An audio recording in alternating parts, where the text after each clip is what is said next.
Председателот на Врховниот суд Јово Вангеловски, поранешната членка на судскиот совет Александра Зафировска, судијката од Кривичен суд Сафија Лаличик, Светлана Костова од Вишиот управен суд, како и поранешниот председател на Кривичниот суд Владимир Панчевски.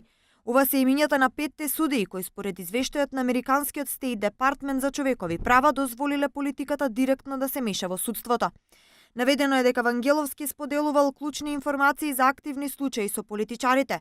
Зафировска се консултирала со високи владини представници за избор на политички лојални судии, дека Лаличик ги следела наредбите на УБК, а Костова истовремено работела и како судија и била вработена во УБК. Се посочува извештајот според АКМИ системот додека во Кривичниот суд раководел судијата Владимир Панчевски. Стеј департментот цитира делови од извештајот за овие судии што го поднесе СЈ уште во септември, а досега ништо не е преземено.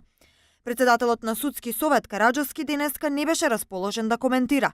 Кажа дека овој извештај ќе го презентирал пред колегите, па од понеделник ќе излегле со официјален став. Имаме високо ниво на корупција, јас би рекла дека имаме високо ниво на висока корупција.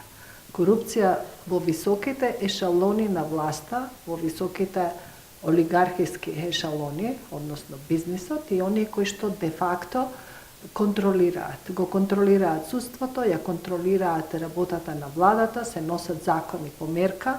Мислам дека и тоа еднаш ке излезе во некој од извештаите.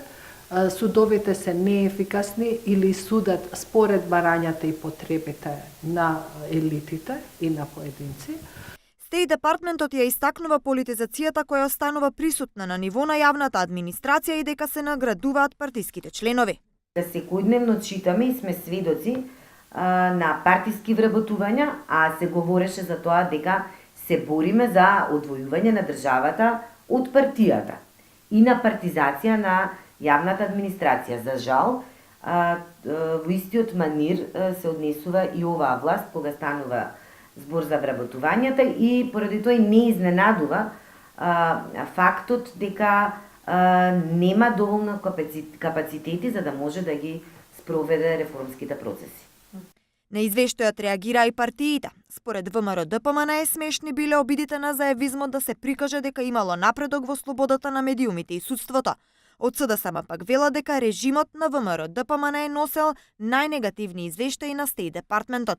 Реагира и од Алијанса за албанците. Ова бил сериозен аларм за државата. Од владата пак велат дека охрабрувачки било тоа што извештајот нотирал дека во 2018-та власта покажала повеќе почит кон независноста и непристрасноста на судството.